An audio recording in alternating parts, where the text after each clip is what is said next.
पौड़ी में नगर पालिका की जनविरोधी नीतियों के विरोध में कांग्रेस पार्टी ने नागरिक कल्याण मंच व शहर वासियों के साथ मिलकर शहर में पालिका के खिलाफ मोर्चा खोला। कांग्रेस और शहर वासियों ने नगर पालिका अध्यक्ष यशपाल बेनाम के कार्यकाल पर कई सवाल खड़े किए और उन्हें हटाने की मांग सरकार से की। कांग्रेस के जिला अध्यक्ष विनोद नेगी ने कहा कि जिस तरह से लगातार पौड़ी नगर पालिका क्षेत्र के अंतर्गत भ्रष्टाचार के मामले उजागर हो रहे हैं और कई मामले में नगर पालिका अध्यक्ष दोषी तक पाए गए हैं, बावजूद इसके अब तक प्रदेश सरकार ने नगर पालिका अध्यक्ष को बर्खास्त करने की जहमत नहीं उठाई है। ऐसे में अपना विरोध दर्ज कर कांग्रेस पार्टी ने नागरिक कल्याण मंच के साथ मिलकर नगर पालिका परिसर का घेराव किया और चेतावनी दी कि अगर प्रदेश सरकार ने पालिका अध्यक्ष को भ्रष्टाचार के मामले में पद मुक्त नहीं किया तो कांग्रेस पार्टी आने वाले दिनों में उग्र आंदोलन करेगी।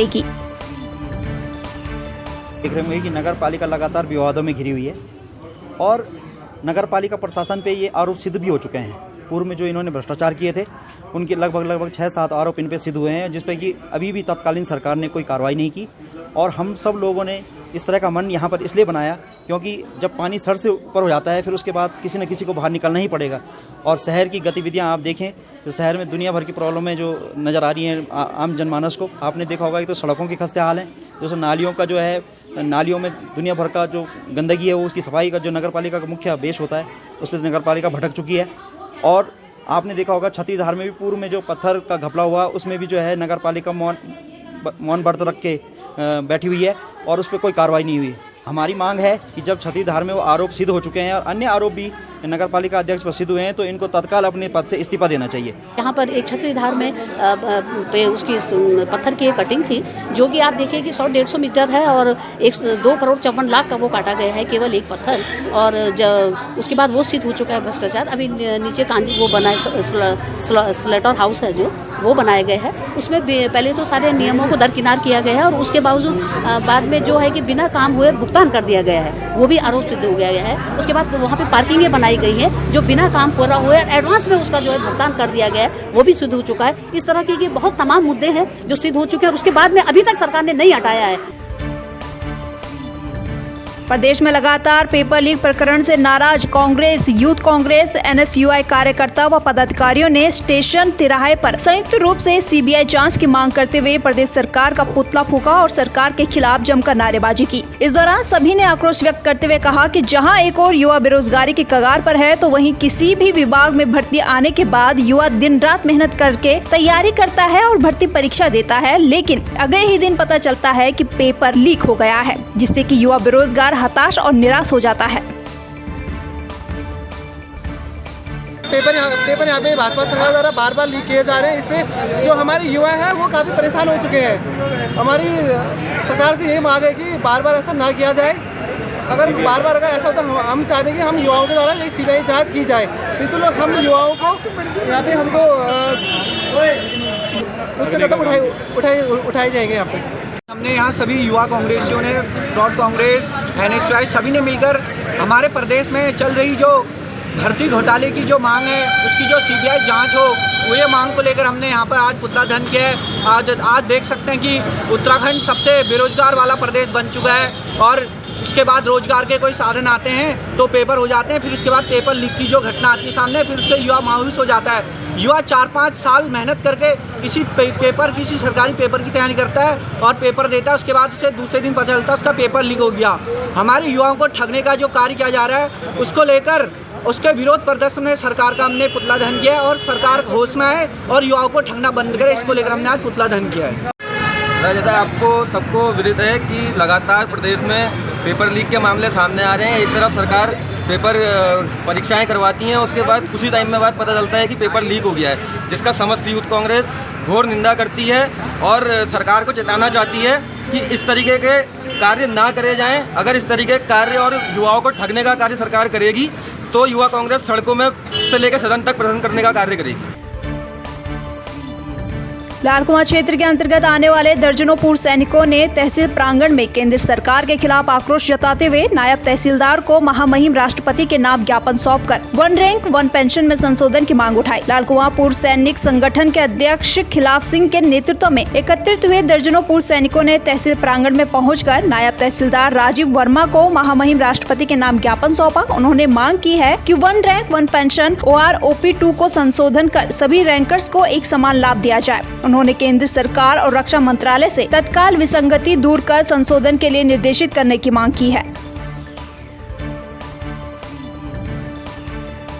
यहाँ पर तहसील परिसर में इकट्ठा होने का मकसद यह है कि जो 1 रैंक 1 पेंशन आरोपी 2 जो गवर्नमेंट ने अभी आउट किया, उसमें कुछ नीचे वाले रैंक के अफसर से नीचे वाले रैंक के लिए कुछ विसंगतियाँ हैं।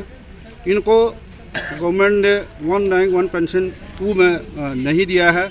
इसलिए हमारा सरकार से अनुरोध है, मिनिस्ट्री ऑफ डिफेंस से अनुरोध है कि जो 1 रैंक 1 पेंशन 2 का जो विसंगतियाँ हैं उनको जो है दूर कर जल्दी से जल्दी जो है उसकी जो फैसिलिटी है वो जो है हमारे अफसर से नीचे वाले रैंक को जो है जल्दी से जल्दी देने की हमारी जो है मांग है।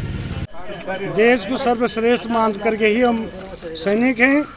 जब देश है तब सैनिक भी होता है और हर एक अफसर भी होता है, कर्मचारी भी होता है। जब देश ही नहीं होगा तो सैनिक कहाँ से हो जाएगा। हम इसलिए देश को सर्वश्रेष्ठ मान करके सैनिकों की जो विभिन्नताएं बाधाएं आ रखी हैं उनमें हमने इसलिए तहसीलदार साहब को जो हमारे वार्ड्स और जेएसएस में जो अलग अलग दरारें डाल दी हैं उसके बारे में हमने राष्ट्रपति महोदया को इसलिए हमने विज्ञापन दे रखा है। जो इसमें जो विसंगतियाँ हैं, जिसमें जो है जो हमको जो जितने भी पूर्व सैनिक थे उनके परिवार थे, जो हम लोगों को जो मिलना चाहिए था जो बेनिफिट, वो बेनिफिट हमको ना मिलकर सिर्फ अधिकारियों को दिया गया है। हमारी ये मांग है कि जब सब एक्समैन है, सब जो भी हम लोग पूर्व सैनिक हैं, सभी को उसका लाभ मिलना चाहिए, जिसका लाभ जो अधिकारी वर्ग ने हमारे साथ, जो हमारे ही लोगों ने हमारे साथ छल किया है। हम लोग तो उनके साथ लगे हुए थे, हमारा जितने वार्ड से सब उनके लगे थे। लास्ट में जब हमारे पे टेबल निकल के आता, हमें जो उसमें जो हमारा रिजल्ट निकल के आता है उसमें हम लोगों को जेसीओ वार को हमें बिल्कुल पीछे रख दिया गया है।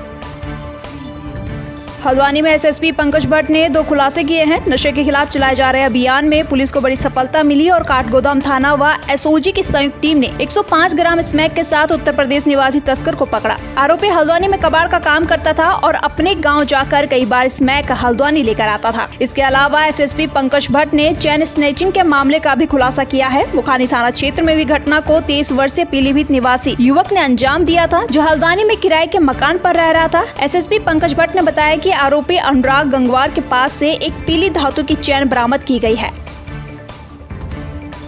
रुपेश पांडे जी द्वारा 7 तारीख को एक तहरीर मुखानी थाने में दी गई कि उनकी माताजी जब वापस बाजार से आ रही थी तो एक चेन स्नैचर द्वारा उनकी माताजी की चेन छीनी गई। इसमें 392 का मुकदमा पंजीकृत किया गया है। इसमें अनुराग गंगवार करके युवक का नाम प्रकाश में आया। इसमें करीब 100 सीसीटीवी का पुलिस द्वारा अवलोकन किया गया। शुरू में भागते हुए मास्क पहना हुआ था, बाद में इसके द्वारा जब मास्क उतारा गया तो उसके आधार पर पुलिस ने जसपाम से इसको गिरफ्तार किया गया है और जो चेन थी वो बरामद की है। इसमें पुलिस द्वारा जो तत्परता से कार्रवाई की गई, इसके लिए मेरे द्वारा टीम को 5000 रुपये इसका अभी हम लोग इसका पूरा सत्यापन और इसका आपराधिक इतिहास को चेक करवा रहे हैं। बहुत जल्दी इसकी और जो संलिप्तता है वो सामने आ सकती है। देहरादून में जेई लोक सेवा आयोग समेत कई भर्ती घोटाले की सीबीआई जांच की मांग को लेकर आंदोलन कर रहे छात्रों को कल पुलिस ने जबरन उठा लिया था, जिसके बाद से पूरे प्रदेश में भर्ती परीक्षाओं की तैयारी कर रहे युवा राज्य सरकार के खिलाफ सड़क पर उतर आए हैं। हल्द्वानी के बुद्ध पार्क में भी भारी संख्या में परीक्षाओं की तैयारी करने वाले युवाओं ने राज्य सरकार के खिलाफ जमकर नारेबाजी की और सभी भर्ती घोटालों की सीबीआई जाँच कराने की मांग की। इस दौरान युवाओं ने राज्य के मुख्यमंत्री पुष्कर सिंह धामी के खिलाफ जमकर नारेबाजी करते हुए कहा कि मुख्यमंत्री जी शक्ल को स्मार्टनेस नहीं बल्कि काम में स्मार्टनेस दिखाइए। युवाओं का कहना है कि राज्य के अंदर अब किसी भी परीक्षा में कोई विश्वास नहीं रहा गया। कि जो परीक्षाओं में जो धांधलियां हुई हैं पिछले कुछ दिनों, उसको लेकर जो यहाँ के युवा छात्र हैं उनमें एक रोष था। उसको लेकर उन्होंने यहाँ पर एक ज्ञापन मुझे दिया है माननीय मुख्यमंत्री जी को संबोधित, और मैं ये ज्ञापन इसको आज ही आगे प्रेषित कर। कल हमारी बहनें, हमारे भाई, बॉबी भाई और बाकी लोग जो है बेरोजगार संघ के नेतृत्व में वहाँ बैठे और वहाँ पे बदतमीजी की गई पुलिस प्रशासन द्वारा और बाकी लोगों द्वारा। हमारी छोटी बहनों को जो है रगोड़ा गया और खींचा गया। उसके बाद हमारे से बैठा नहीं गया घरों में हमें जब अन्याय चरम पर पहुंच गया तो हमसे ये देखा नहीं गया और रातों रात 4 बजे हम लोगों ने पूरी रणनीति बनाई कि आज उत्तराखंड युवा एकता मंच के बैनर तले यहाँ बुद्ध पार्क में जो है धरना होगा। कल रात जो घटना हुई है वो बहुत अभद्र घटना थी, क्योंकि महिलाओं पे डंडे बरसाना, रात को उनको हटाना, क्या गुनाह था उनका? मांगे तो रख रहे थे। आर्टिकल 19 हमें देता है कि हमें बोलने का अधिकार है, हमें यही सिखाया जाता है संविधान क्या है, लेकिन वही संविधान की एक बॉडी हमें दबाने की कोशिश करती है। हम क्या पढ़ाई करें, क्या तैयारी करें आगे के लिए? कल के दिन हमें प्रशासन में जाना है। अगर हमारे साथ आज अभद्रता हो रही है, क्या गारंटी कि कल के दिन नहीं होगी? सर सीबीआई जांच मांग करते हैं, क्योंकि बार बार हम परीक्षा देते हैं, अच्छे मार्क्स होने के बाद हम लिस्ट से बाहर हो जाते हैं, फिर तैयारी करते हैं, फिर वही होना है। ये करते कि जड़ से साफ हो सर, जो पैसा दे रहे हैं, जो पैसा ले रहे हैं, दोनों को बैन किया जाए, दोनों पे कार्रवाई हो, सीबीआई जांच हो। इस बार पटवारी की परीक्षा जो हुई है इससे पहले की वो भर्ती घोटाले में फंस गई है। भले वो एजे की हो, इससे पूर्व जितनी भी भर्तियाँ हों उनमें साफ साफ दिखा है कि भर्ती घोटाला हुआ है। और जो ये 12 तारीख को ये भर्ती परीक्षा होने वाली है, हम चाहते हैं सरकार इसको निरस्त करे। पहले वो ये 1 साल जितनी गंदगी उन्होंने फैला रखी है इसको साफ करे, नकल विरोधी कानून बनाए, जिन लोगों ने नकल करी है, करवाई है, उनको जेल में डाले, उन पर रासुका लगाई जाए। ऐसे लोग राज्य में रहने के लायक नहीं है, क्योंकि इन्होंने पहाड़ के युवकों के साथ अन्याय करा है। हम चाहते हैं कि ये सरकार जो है अभी नकल विरोधी कानून बनाए, सीबीआई जांच करे और सीबीआई जांच जल्द से जल्द करे और उसकी रिपोर्ट जल्दी से जल्द दे। एक्चुअली जो हमारे यहाँ पे धरना प्रदर्शन जो चल रहा है, हम पीसफुली प्रोटेस्ट जो यहाँ पे कर रहे हैं, वो आप सभी को पता है कि जो कल देहरादून में क्या हुआ, तो वो सरकार के द्वारा जो की गई वो बहुत ही जो बेकार जो घटना हुई देहरादून में, तो बहुत शर्मनाक घटना है। और मेन हमारी जो मांग है कि सीबीआई जांच की है। 24 जनवरी से लापता व्यक्ति का शव पुलिस को श्रीयंत टापू के पास अलकनंदा नदी किनारे मिला, जिसकी शिनाख्त डांग एठाड़ा निवासी राजेंद्र लाल के रूप में हो गई है। पुलिस उपाधीक्षक श्रीनगर गढ़वाल श्यामदत्त नौटियाल ने बताया कि 25 जनवरी को डांग एठाड़ा निवासी राहुल कुमार द्वारा अपने पिता राजेंद्र लाल, जिनकी मानसिक स्थिति ठीक नहीं है, उनकी गुमशुदगी के बारे में तहरीर दी गई थी। वहीं आज स्थानीय पुलिस को किसी व्यक्ति ने फोन पर श्रीयंत टापू के पास नदी किनारे किसी व्यक्ति के शव पड़े होने की सूचना दी। सूचना पर टीम के द्वारा मौके पर पहुंचकर एसडीआरएफ द्वारा शव को नदी से निकाला गया। शव की शिनाख्त गुमशुदा राजेंद्र लाल के रूप में हुई है। ये 24 जनवरी की घटना है और ये 25 तारीख को हमारे पास एक गुमशुदगी आई थी। ये राजेंद्र लाल है, डांग के ठाणा के, उम्र लगभग 53 वर्ष है। तो उनके पुत्र के द्वारा एक प्रातः पत्र दिया गया था कि ये मानसिक स्थिति इनकी ठीक नहीं है और घर से कई सुबह प्रातः 24 तारीख को 5 बजे निकल गए। तो जब सीसीटीवी फुटेज देखा गया तो ये जो है आपका जो है पौड़ी चुंगी होते हुए नीचे नदी की तरफ जाते दिखाई दे रहे थे। तो उसके बाद काफ़ी सर्च किया गया, काफ़ी खोजबीन की गई, लेकिन सफलता नहीं मिली। और आज 10 बजे लगभग जो है श्रीयंत टापू पे एक डेड बॉडी सूचना आई थी कि एक डेड बॉडी जो किनारे पे आ रही है। तो तुरंत ही पुलिस द्वारा और एसडीआरएफ द्वारा जो है उसको उनको निकाल करके परिजनों से शिनाख्त करवाई गई। तो उनके द्वारा परिजनों के द्वारा शिनाख्त की गई कि हाँ वही है, राजेंद्र लाल ही हैं। और पोस्टमार्टम और पंचायत पोस्टमार्टम कार्रवाई करने के बाद डेड बॉडी उनके परिजनों को सपुर्द कर दी गई।